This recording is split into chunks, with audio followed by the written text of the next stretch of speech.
हमारा नमस्कार। सबसे पहले ये जान लेना चाहिए कि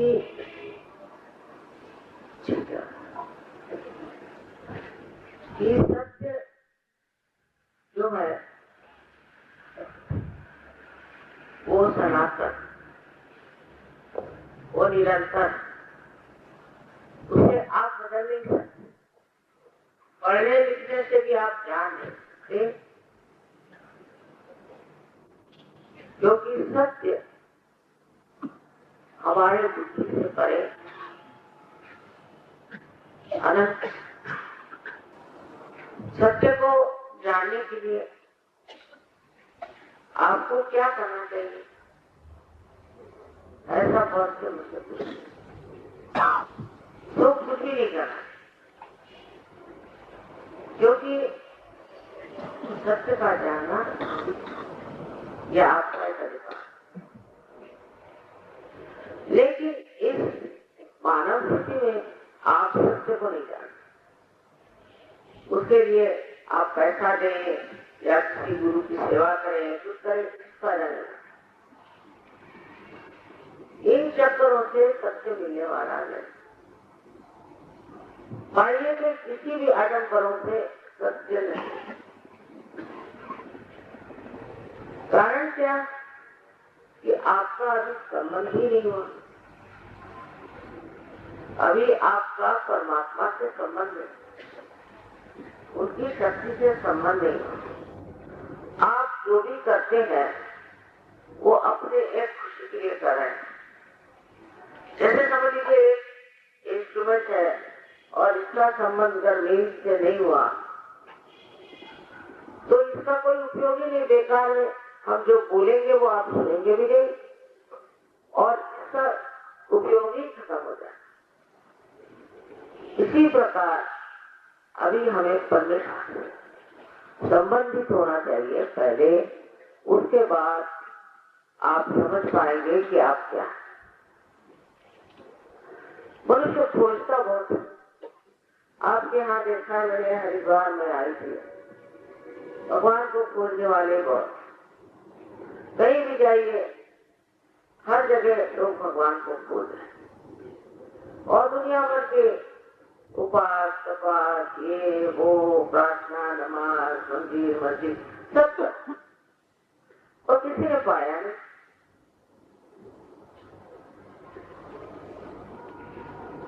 उसमें एक और भी बात है कि जो कहते हैं कि आप इतने दिन तपस्या करो, इतने दिन सर के बल खड़े हो, वो जानते ही नहीं है कि परमात्मा से संबंध इन सब चीजों से नहीं। अभी मैं शिकागो में थी तो हरे रामा हरे कृष्णा के जो मुख्य थे वो साहब आए, उससे मिले बड़ी सभा में। मैंने उससे पूछा कि भाई तुम धोती क्यों पहने? तो कहने लगे कि मेरे गुरु ने ये बताया कि अगर तुम धोती पहनोगे हमेशा तो तुम मोक्ष को प्राप्त हो। अरे मैंने कहा इतनी ठंडी शिकागो में चल रही है, अच्छे भले तुम्हारे पैर जकड़ जाएंगे, काय को धोती पहनते हो? नहीं, मेरे गुरु ने तो कहा है। वो तो सिद्धार्थ है, वो तो यहाँ आया नहीं। लेकिन तुम ये सोचो कि मेरे देश में 80% लोग धोती पहनते, वो क्या सब स्वर्ग चले जाए? सीधे नहीं, उनको गुरु ने नहीं बताया। एक बात देखो, तो मैंने कहा तुमने सारे बाल उड़ा लिए और बाल में ये मोदी चिपका लिए, ये ये भी मेरे गुरु ने कहा कि तुम बाल उड़ा लो और उसमें मोदी चिपका के हरे रामा हरे कृष्णा गाते फिरो तो तुम परमात्मा को प्राप्त करो। इसमें कबीर ने बड़ा अच्छा कहा। कबीर ने कहा कि जो मेरा होता है ये हर साल में 2 बार मुड़ाया जाता है, तो ये लोग जो मुड़ा मुड़ा के भगवान के पास जाना चाहते हैं उससे पहले ही वहां पहुंच जाए। इसी प्रकार के अनेक अजीब अजीब तरह के लोगों ने तरीके निकाल लिए। और सबसे बड़ा तो तरीका ये निकाला है कि पैसा पैसा बढ़ा, आते जाते पैसा बढ़ा। आपके हरिद्वार में लोग बैठे हैं, करोड़ों रुपया एक आदमी के नाम बैंक में जमा है, करोड़ों। ये बेचारे सीधे साधे लोग परमात्मा को खोजने आए और इन्होंने उनकी जेबें खाली कर, उनके बाल बच्चे भूखे मर रहे और इनको कुछ नहीं हो। ये तो चोरों से भी बढ़ के चोर, बड़े दुष्ट लोग। इनको पता नहीं कैसे लोग गुरु मानते। न तो इनके शक्ल पे कोई रौनक, न इनके जीवन में कोई सादगी, न ही किसी प्रकार की निर्मलता आपको मिलेगी। और एक एक जगह में जाती हूँ तो बड़ा मुझे आश्चर्य होता है कि लोग बेटियों पे बेटियां रखी सेवा करने के लिए चले जा रहे हैं, वहां पैसे पे पैसे डाल रहे हैं। अब वो जो साथ से जो बेटियां बना करके मर गए, एक तो मर गए, दूसरे बोलते नहीं, उसके सुनते 4 खंड हो गए, 4 नहीं 8 हो जाएंगे। जहाँ सत्य नहीं होता झगड़ा तो होना ही बनी। पर मैं इसमें दोष जो है वो शिष्यों को देती हूँ। अभी आपने सुना होगा स्विट्जरलैंड में एक इसी तरह का कल्ट पकड़ा गया। उसमें एक सांप अपना एक तरह का चोरों का गिरोह बना रहे होंगे, उनके पीछे और सांप, उन्होंने सबको मार डाला, सारे गिरोह के 57 लोगों को मार डाला और उस आदमी को भी मार डाला जो उनको मदद करता। इसने सब उसको सिखाया, इसको ब्रेन कहते हैं, बिहाइंड द सीन। तो मुझे किसी ने पूछा बोगोटा में, कोलंबिया में, तो मैंने उससे कहा कि इसको दोष मैं उस आदमी को नहीं दूंगी पर उसके शिष्यों को, क्योंकि टाइम मैगजीन में इस आदमी के बारे में पढ़ा, ये ड्रग्स स्मगल करता था और ये हथियार स्मगल करता था और रुपया लाउंडर करता था जलन को, और इसको औरतों का बड़ा शौक, सर्वगुण संपन्न, कोई ऐसा गुण नहीं था जो उनमें नहीं था। और ये सब होते हुए भी लोग उसके अगर शिष्य हुए तो ये तो महा मूर्ख हैं या उसी के जैसे। गुरु के लक्षण अपने सब शास्त्रों में लिखे, सबको मालूम होना चाहिए कि गुरु के लक्षण। पैसों से गुरुओं का क्या मतलब हो सकता? कोई उनमें करामात नहीं भी हो, कुछ भी नहीं हो, पर सच्ची तो होना चाहिए। जो औरतों के पीछे भागते हैं, ऐसे गुरुओं का क्या? बस पैसे बनाने के सिवाय और ये कुछ नहीं करें तो भी मैं खुश हूँ कि भाई पैसा बनाओ, आजकल सभी बनाते, पर ये तो आपकी कुंडलिनी खराब कर देते हैं। ये तांत्रिक हैं सारे। अभी वहां पर यमुना नगर में एक लड़की देखी, उस तांत्रिकों ने उसको अंधा बना दिया। आ गई बाद में उसको, अभी उसी रात सबके सामने, लेकिन आंखें खुली और उसके अंदर कोई ज्योत ही नहीं। ऐसे दुष्ट राक्षस लोगों को गुरु मानने वाले या तो महामूर्ख हैं, और अगर महामूर्ख नहीं है तो वो भी उन्हीं के जैसे।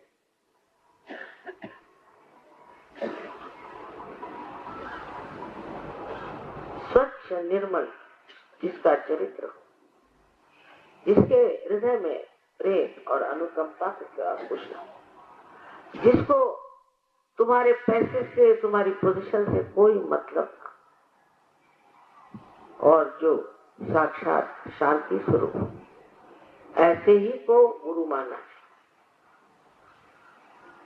ये आपस में कभी एक दूसरे की बुराई नहीं बताए, क्योंकि चोर चोर मौसेर भाई, और आप इधर से उधर दौड़ रहे हैं। मैं यहाँ इसलिए कह रही हूँ कि देहरादून के इलाके में और हरिद्वार के इलाके में यहाँ बड़े लोग ऐसे बैठे, अभी भी बैठे हुए हैं, उनको भय नहीं है, और पता नहीं गवर्नमेंट क्या करे,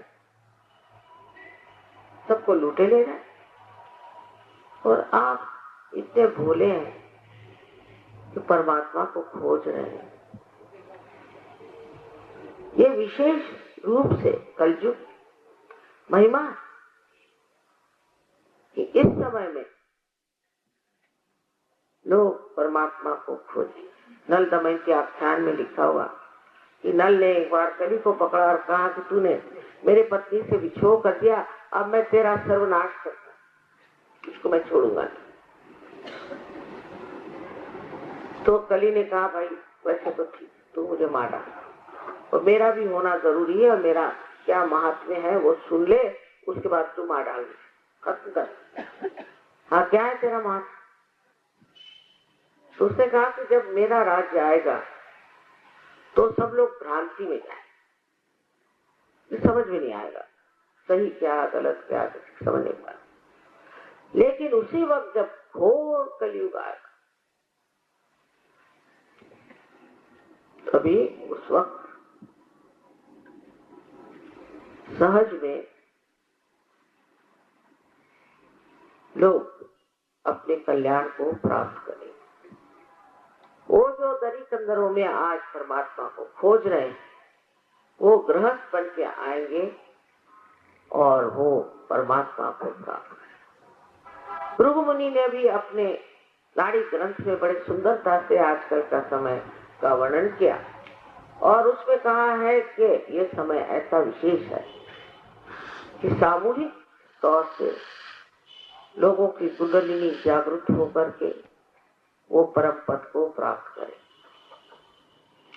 फिर चाहे आप हिंदू हो, मुसलमान हो, ईसाई हो, कोई, आप सबके अंदर ये कुंडलिनी है। कुरान में इसे असस कहते हैं। और कुरान पढ़ता कौन है और समझता कौन है? ईसाई है।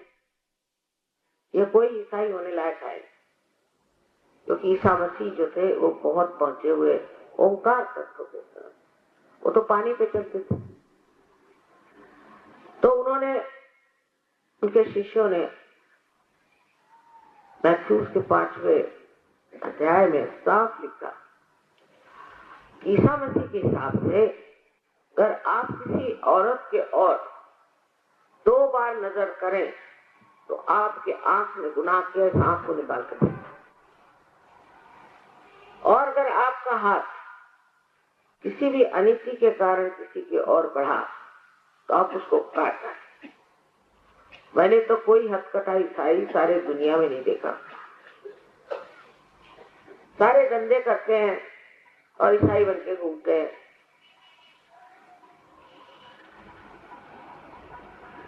इसमें कुछ सत्य, इसमें कोई अच्छाई।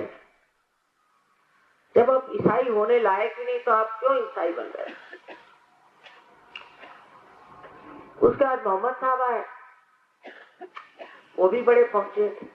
उनको क्या मालूम कि जानवरों से बात कर, उन्होंने तो उनको जहर भी पिलाया, बड़ा सताया, बड़ा चला, अली को मार डाला, लड़कों को मार डाला। उन्होंने कहा था, क्योंकि उन्होंने सोचा ईसा मसीह ने सिर्फ आदमियों के लिए कहा, तो हम चाहते हैं कि हम औरतों के लिए भी।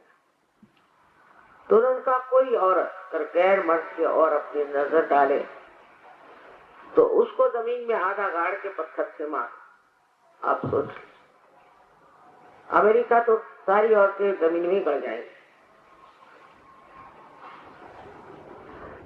उन लोगों ने जो नियम बनाए थे फरिश्तों के लिए, योगियों के लिए, पहुंचे हुए लोगों के लिए, ना आप मुसलमान हो सकते हैं और ना ही आप ईसाई हो सकते। अभी वो लियाकत ही नहीं आपको। पहले आप सहयोगी बने। सहयोग में आप जान जाएंगे कि आपके अंदर क्या दोष है। और जब मैं इस दुनिया को देखती हूँ तो सोचती है भगवान, ये लोग कैसे ईसा मसीह के पीछे जा सकते हैं। और यहूदियों के लिए तो शरीयत उनके लिए बनाई थी, उन्होंने तो छोड़ दी मुसलमानों के लिए। तो ये कहाँ पहुंच सकते हैं इतने धर्म के नियम, ये कहाँ से पाल सकते हैं। आजकल का जमाना इतना खराब, इसमें ऐसे लोग बहक रहे हैं, इनके बस का नहीं है। ऐसे भयंकर नियम बनाए। हिंदू धर्म में तो बहुत ही जबरदस्त है कि सबके अंदर एक ही आत्मा का वास है। जब सबके अंदर एक ही आत्मा का वास है तो जात कहाँ से आई। तो देवी में लिखा है, देवी के बारे में, या देवी सर्वभूतेषु जाति रूपेण। जाति माने रुझान, एप्टीट्यूड। आपकी जाति क्या है? तो कोई कहेगा मेरी जाति ब्राह्मण, और जाएगा दिल्ली में इलेक्शन लड़ाने। ब्राह्मण को इलेक्शन लड़ाने क्या अधिकार? आपको तो ब्रह्म को खोजना चाहिए। जिसका जो रुझान है उसके अनुसार उसकी जाति है। जो ब्रह्म को खोज रहा है उसे ब्राह्मण कहना है,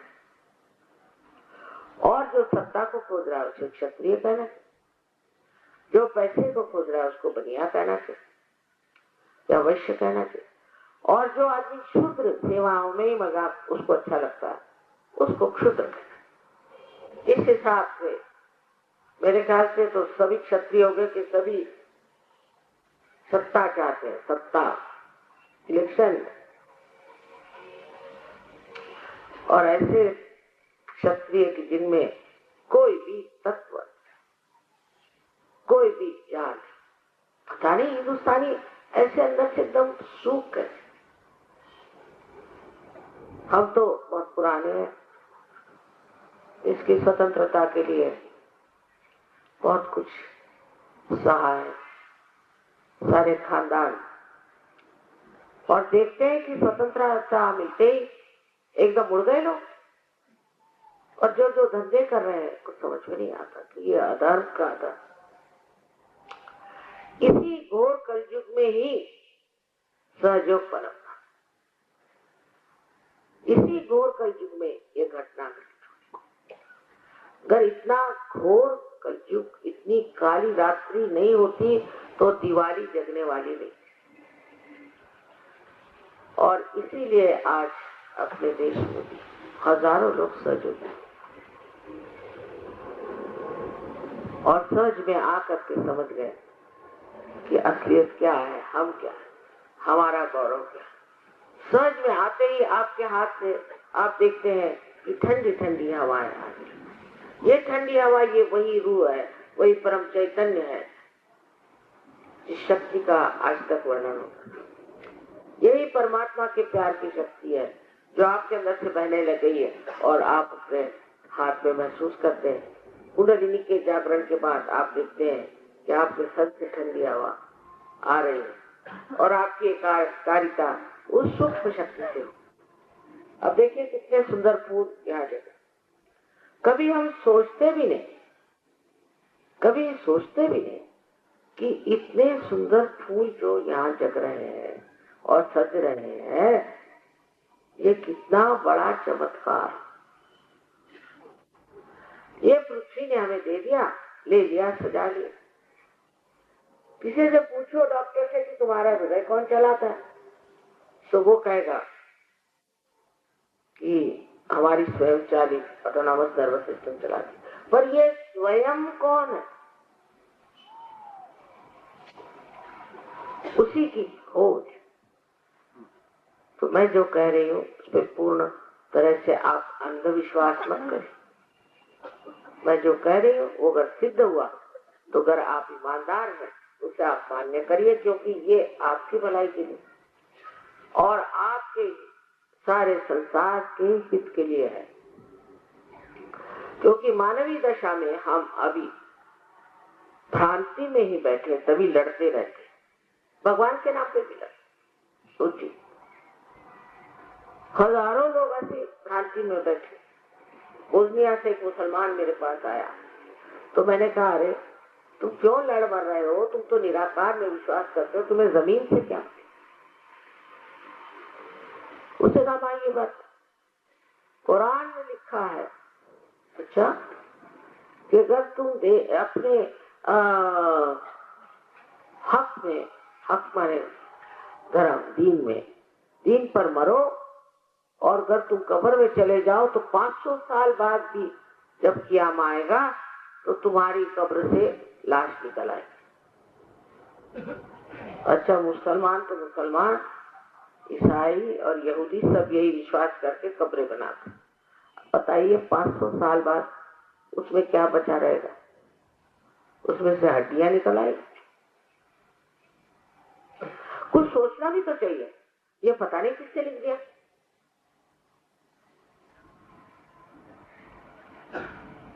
और उसके लिए वो मर रहे हैं वहां। असल में जब मनुष्य मरता है तो उसकी आत्मा बचती है, और वही आत्मा फिर से जन्म लेती है। और ऐसी आत्मा, आज आत्माएं एक कहना चाहिए, अनेक अनेक इस संसार में आई है, जो गिरी कंदरों में परमात्मा को खोज रही थी, वो आज यहाँ पर, और उनका अधिकार है कि वो इस परम पद को पाए। नानक साहब ने खुद कहा, सहज समाधि लागो, सहज में लगनी चाहिए। लेकिन कौन मानता है, कौन समझता है? कोई उनको समझ नहीं पाता। कबीर ने कहा, सैया निकस गए मैं ना लड़ी थी। तो सैया सोचते कोई बिलवेड, अरे कबीर को क्या रोमांस करना। सैया माने प्राण, मेरे प्राण निकल गए, मैं नहीं रोया। ये सब समझने के लिए भी सहज योग में ही आना पड़ेगा। नहीं, न तो आप कुरान समझ सकते हैं, न तो आप बाइबल समझ सकते हैं, और नहीं आप ग्रंथ साहब। उन्होंने अपनी तरफ से तो पूरा काम कर दिया। ग्रंथ साहब में सारे बड़े बड़े जितने भी पहुंचे हुए लोग थे, रियलाइज सोल से कहना चाहिए, उन सबकी कविताएं एकत्रित की। महाराष्ट्र से नामदेव आए, नामदेव को ही उन्होंने कहा कि चलो तुम पंजाबी में लिखो। अब वो तो मराठी थे, फिर पंजाबी सीखे, इतना बड़े पंजाबी में लिखा, इतनी बड़ी किताब। वो जमाना संतों का था और संत संतों को पहचानते थे, पर बाकी दुनिया तो कैसे समझ आऊं, सब जगह अंधा, कबीर ने कहा। लेकिन अब ऐसी बात, अब सबके पास आंखें आने वाली। ज्ञान क्या है और ज्ञान क्या होता है? ज्ञान इसको हम समझते हैं वो नहीं। ज्ञान माने बोध, जिससे वेद शब्द निकला वो भी विद। ये सब का मतलब होता है कि आपके पंजाब, आपके सेंट्रल नर्वस सिस्टम पर आप इस परमात्मा की शक्ति को महसूस करें। ये ज्ञान, क्योंकि वही ज्ञान का भंडार है और वहीं से ज्ञान आता है। और उस ज्ञान को प्राप्त करें जो केवल सत्य है। अगर हम केवल सत्य जानते, एब्सोल्यूट ट्रूथ डालते, तो क्यों एक दूसरों की गर्दनें काटते? अगर सभी लोग एक ही चीज को जानते तो कोई झगड़ा नहीं। मैंने बहुत बार सबको सर्च के बारे में अनेक बार बताया, और जो मैं कहती हूँ वो होके रहता। अभी लोग अनेक चमत्कार मुझे बता रहे, और सबसे बड़ा चमत्कार तो ये होता है कि मनुष्य एकदम से परिवर्तित होकर शांति में आ जाए। जब परमात्मा से ही संबंध हो गया, तब फिर और किस चीज की जरूरत है? और क्या चाहिए? वो देने वाले बैठे हैं, आप लेने वाले बैठे। यही घटित होना है। लेकिन इसके लिए आप रुपया पैसा देते हैं, ये मेरी आज तक समझ में नहीं आया। क्या परमात्मा को रुपया पैसा समझ में आता है कि उसे बैंक समझ में आती है? अरे वो तो कुछ जानता नहीं, ये सब तमाशे तो हमने कर रखे।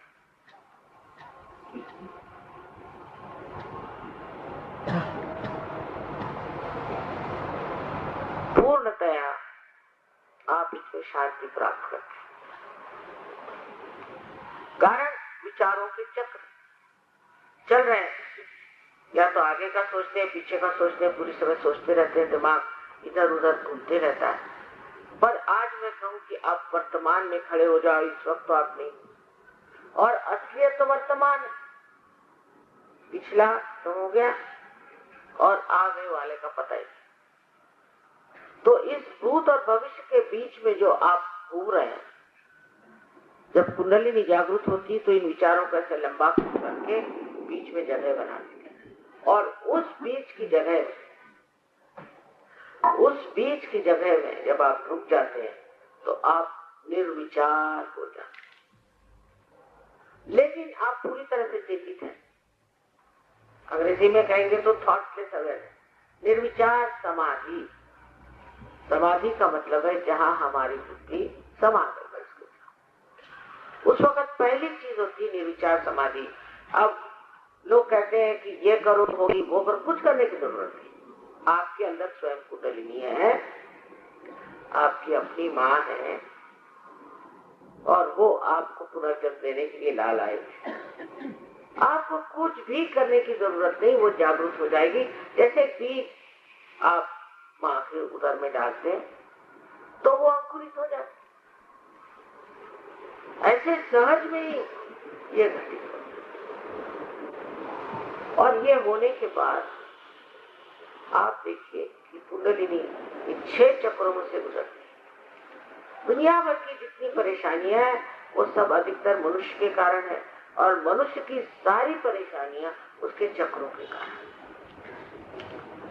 अगर आपके चक्र ठीक हो गए तो आपकी तंदुरुस्ती तो अच्छी हो जाएगी कम से कम। मन और बुद्धि, अहंकार आदि जो चीजें जो आप सोचते हैं आप है, वो नहीं है।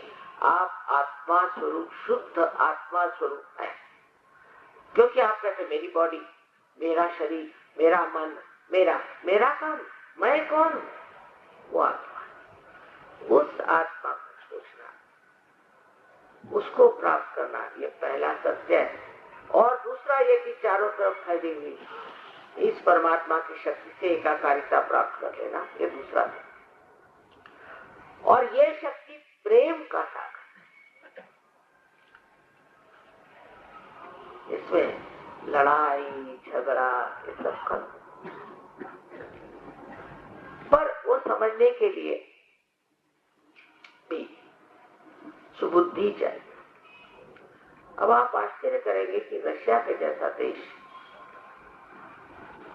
जहां पर भगवान का नाम तक लेना गुनाह था,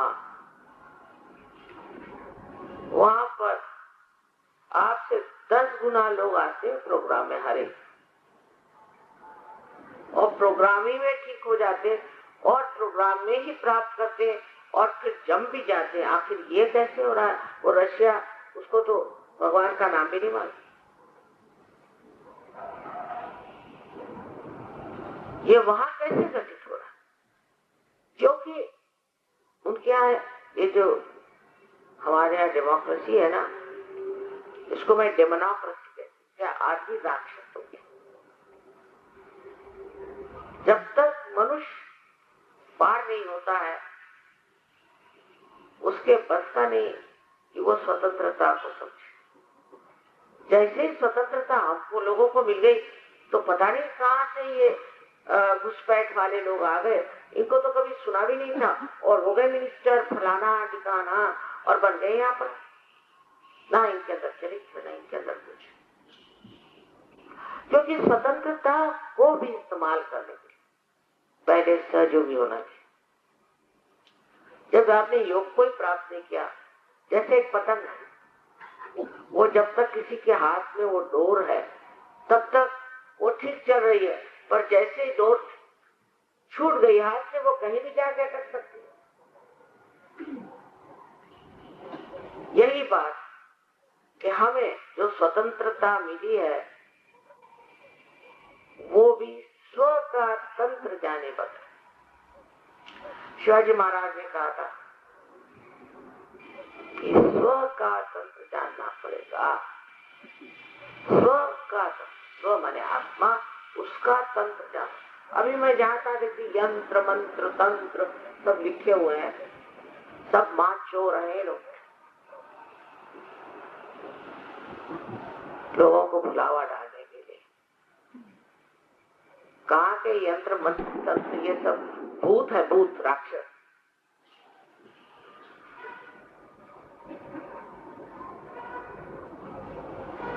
इनका भी सबका गंगा जी उद्धार करेंगे, मुझे मालूम। तो जो तंत्र माने मैकेनिज्म, स्व का तंत्र, स्व का मैकेनिज्म अगर आप जान ले, शिवाजी महाराज खुद ही रियलाइज हो, और उनकी वजह से उस जमाने में बहुत से संत साधु भी, 16वीं शताब्दी, 12वीं शताब्दी में श्री ज्ञानेश्वर जी ने कुंडलिनी पर कहा है, 6ठे अध्याय में उनके ज्ञानेश्वरी में। पर धर्म मार्तंडों ने ये कहा कि ये अध्याय निषिद्ध है, बेकार है, मत पढ़ो, खत्म। उसके बाद किसने नहीं कहा? 16वीं शताब्दी में रामदास स्वामी, उनसे किसी ने पूछा कि कुंडलिनी का जागरण में कितना समय लगता है? उन्होंने शब्द का तत्क्षण, उसी क्षण होता है, पर लेने वाला भी चाहिए और देने वाला भी।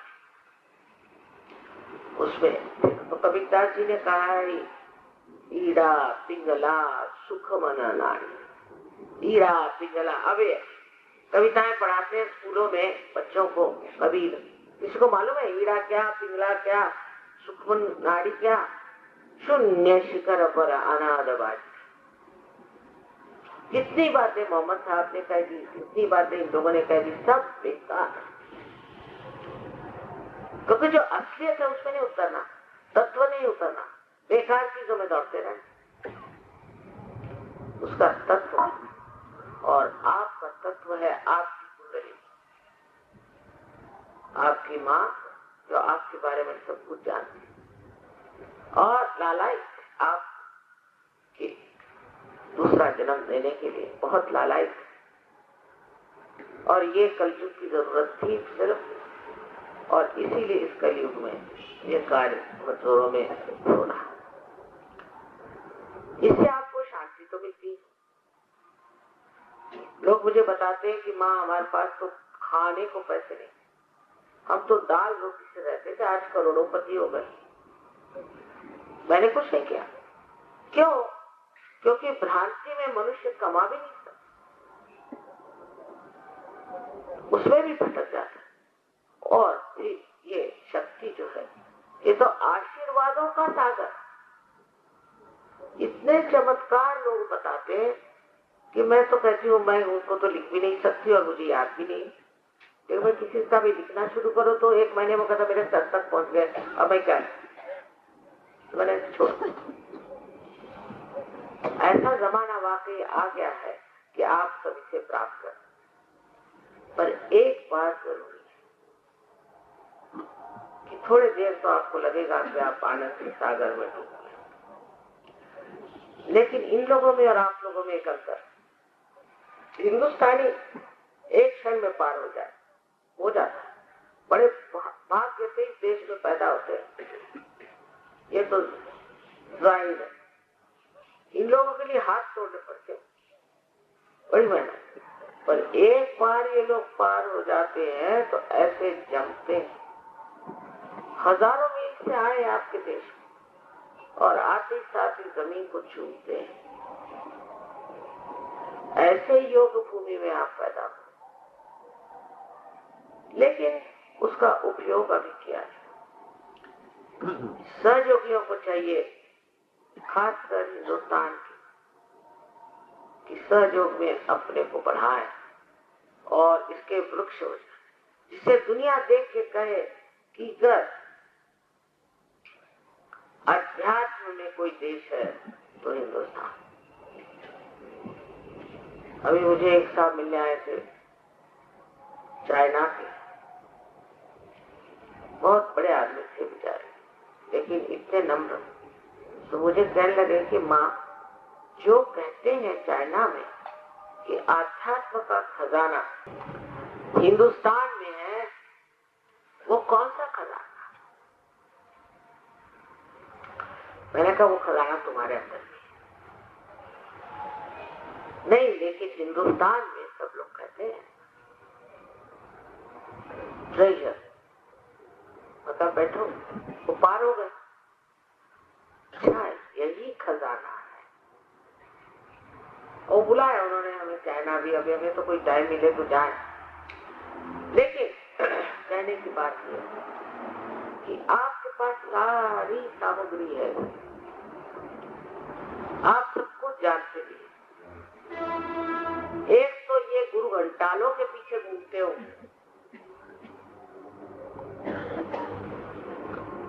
और इतने ज्यादा कोई नहीं घूमता गुरु घंटालों के पीछे, हम लोग घूमते, क्योंकि हम लोग है ना भारतीय, तो धर्म के पीछे मरे जा रहे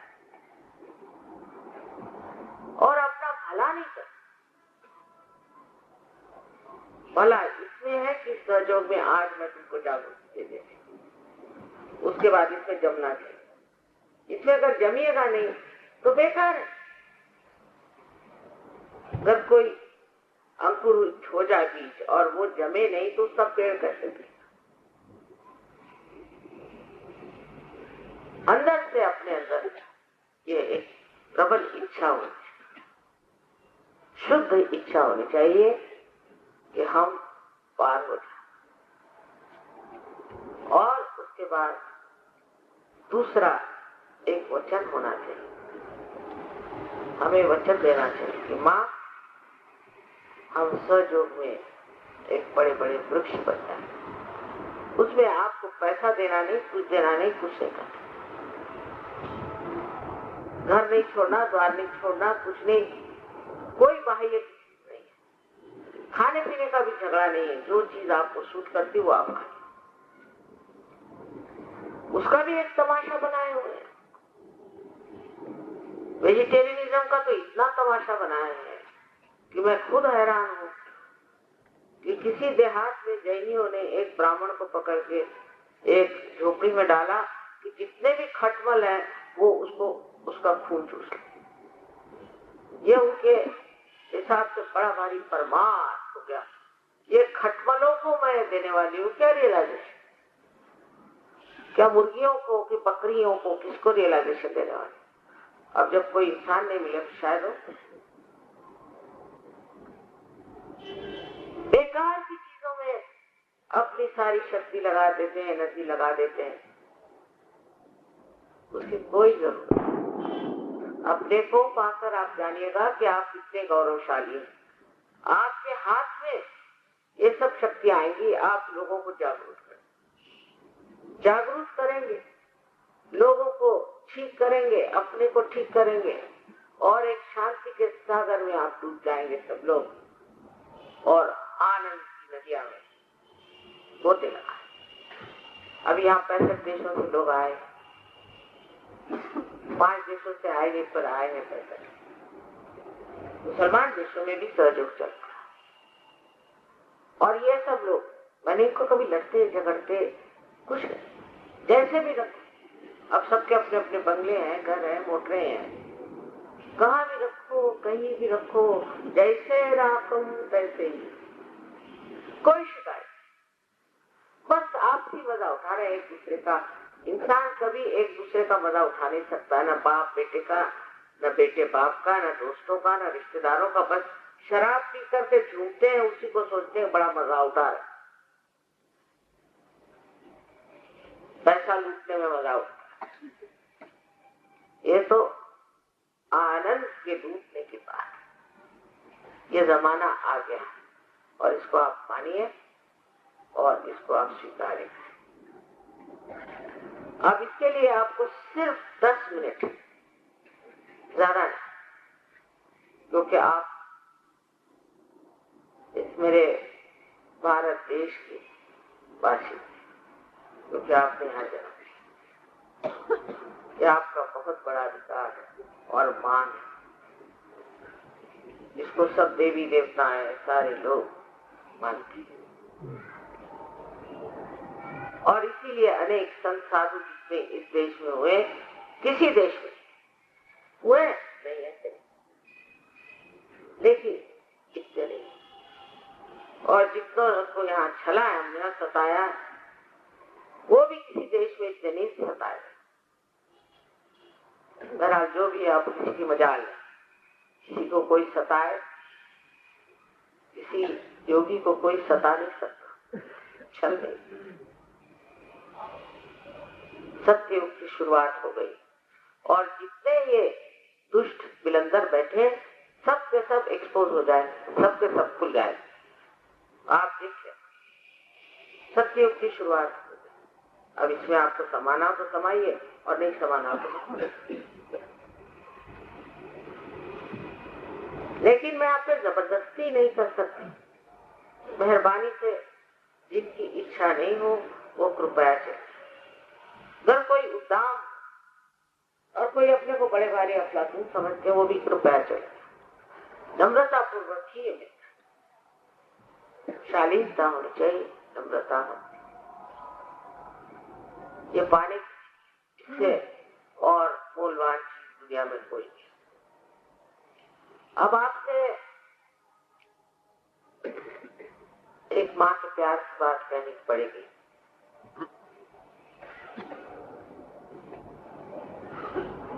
कि आप अपने को कोई भी किसी प्रकार का दोषी या पापी मत समझिए। ये सब लोग यही बताते कि तुम्हारे पूर्व जन्म के कर्म खराब थे, तो मैं क्या करूं? तो तुम काहे के लिए मेरे से पैसा ले रहे हो? जब पूर्व जन्म तुम्हारा अच्छा होता तो हम तुमको पार करा दें, लेकिन तुम्हारा पूर्व जन्म खराब है, इसलिए सब हम कुछ नहीं कर सकते, और हमें पैसे भी दे दो तो शायद वो तुम्हारा पूर्व जन्म ठीक कर दें। लग गए लोग पैसे देने, उससे कोई मतलब नहीं। आपके अंदर कोई दोष नहीं, मेरी नजर में मैं एक माँ हूं, माँ के लिए बच्चे में कोई दोष दिखाई। और आप कोई भगवान तो है नहीं जो दोष न करे, तो आप भगवान होते तो ठीक, अब भगवान नहीं, इंसान, और इंसान गलती करता है और उसकी माफी करनी पड़े, क्योंकि ये जो परमात्मा की शक्ति, ये क्षमा का सागर है, एक क्षमा का सागर, और इसके क्षमा की शक्ति के आगे आपकी कोई भी गलतियां टिक नहीं सकती, सब कट हो जाए। और दूसरे जो हो गया सो हो गया, बीत गई सो बीत गई, अभी उसे क्यों अपने कंधे पे ले जा रहे हो? जब ये चक्र है, इससे पकड़ जाए लेफ्ट, और ये चक्र जब पकड़ जाता है तो आपको अनजाना की बीमारी हो सकती है, आपको दूसरी बीमारियां अनेक हैं, लेकिन खासकर स्पॉन्डिलाइटिस की बीमारी। तो काहे ऐसी बेकार की चीज यहाँ पाल रहे हैं? जो हो गई सो हो गई, आप कोई दोषी नहीं और आप कोई पापी नहीं। जो आपसे कहते हैं कि आप पापी हैं, वही स्वयं पापी है और वही दोषी। अपने प्रति प्रसन्न चित्त हो, क्योंकि आप आए दरबार में बैठे, आप चाहते सत्य को, आपने क्या दोष हो सकता है? कृपया अपने अंदर जान लीजिए कि आप हमारी नजरों में दोषी नहीं करते। और दूसरी बात यह है कि आप अपने को तो माफ कर दीजिए और दूसरों को भी एक साथ माफ करके, एक साथ माफ, क्योंकि जो दूसरे हैं उनको माफ न करने से आप अपने को छल रहे हैं। माफ करें या न करें कुछ नहीं करते, क्या करते हैं आप? कुछ नहीं करते। लेकिन अगर आप दूसरों को माफ नहीं करेंगे तो आपके ये जो चक्र है आज्ञा के पीछे में आप डिस्चार्ज में यूं तंग बिल्कुल, इसमें से कुंडलिनी गुजर ही नहीं सकती। इसलिए एकदम से आप कह दीजिए कि हमने सबको माफ कर दिया, माफ मन में ऐसे खुल जाएगा और कुंडलिनी उसमें से गुजर जाए। सबको माफ कर, एक सार मतलब ये कि किसी को याद करने की जरूरत नहीं, वो भी एक सार का, किसी को याद मत करिए, बस एक सार का माँ मैंने सबको माफ, बड़ा अच्छा लगेगा। वो तो मौज से घूम रहे हैं और आप अपने को दुख दे रहे हैं, सबको आप माफ। फिर से मैं कहूंगी कि अपने प्रति प्रसन्न चित्त, अपना राइट हैंड मेरे ओर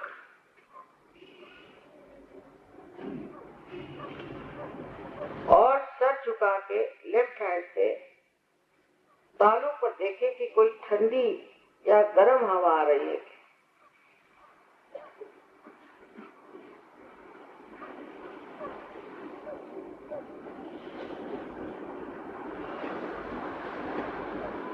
Please see if there is cold or hot breeze coming out of your fontanelle bone area with your left hand and the right hand towards me.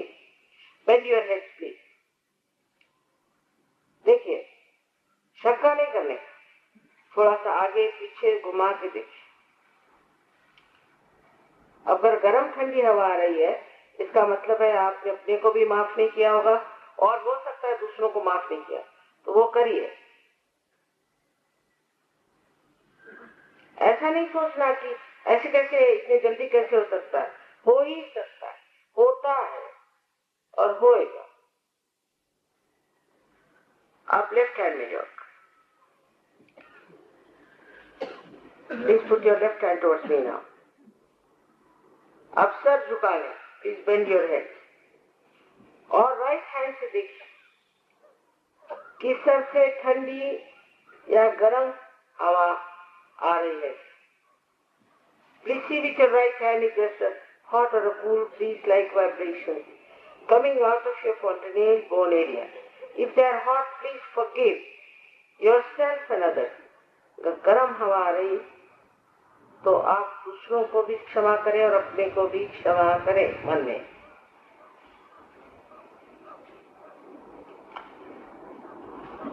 अब राइट हैंड मेरी ओर, फिर से एक बार आखिरी और सर को झुका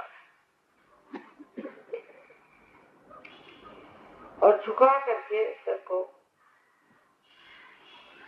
और फिर से लेफ्ट हैंड से देखिए कि सर से ठंडी या गर्म हवा, चैतन्य की लहरियां आ रही हैं क्या। इसको आदि शंकराचार्य ने सलीलम सलीलम ऐसे कहा। Now please watch with your left hand on top of your fontanelle bone area. There's a hot or a cold breeze coming out of your fontanelle bone area and put your right hand towards me. हाथ चाहे जरा आगे पीछे घुमा के देखिए।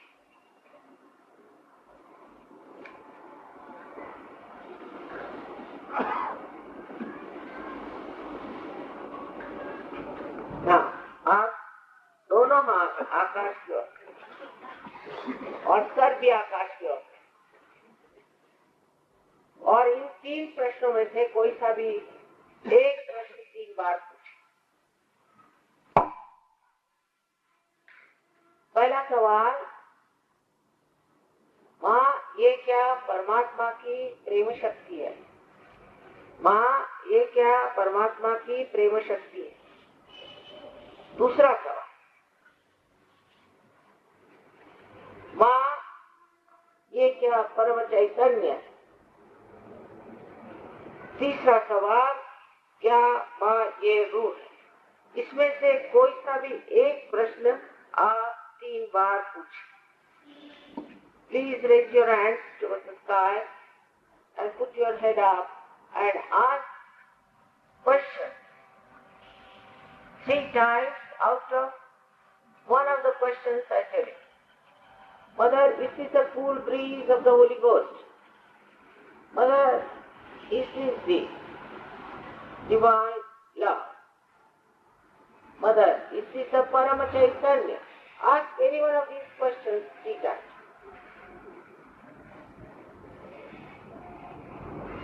अब हाथ नीचे कर लीजिए. Please put down your hands.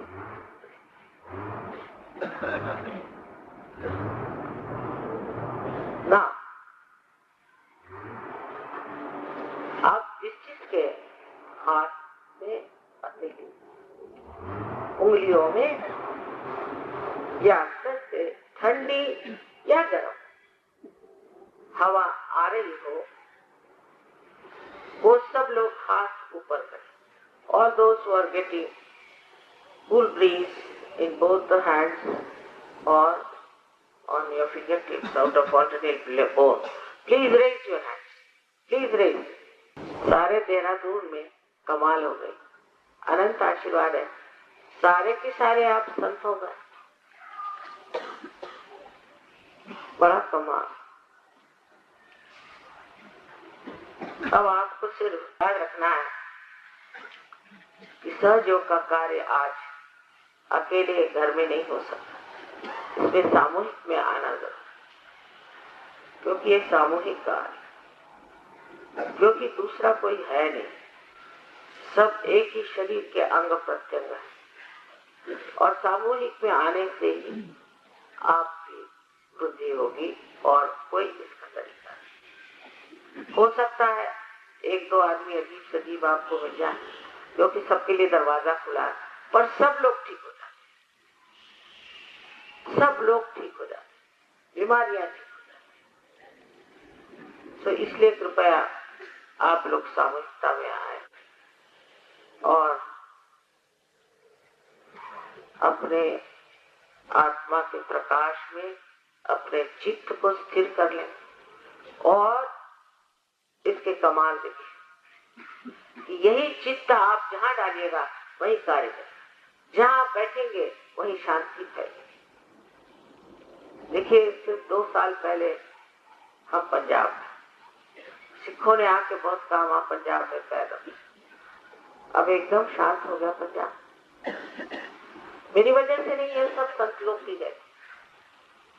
इतने संत वहां पहुंच गए, पंजाब शांत. ऐसे ही हर जगह शांति और आनंद का साम्राज्य आना चाहिए और हमें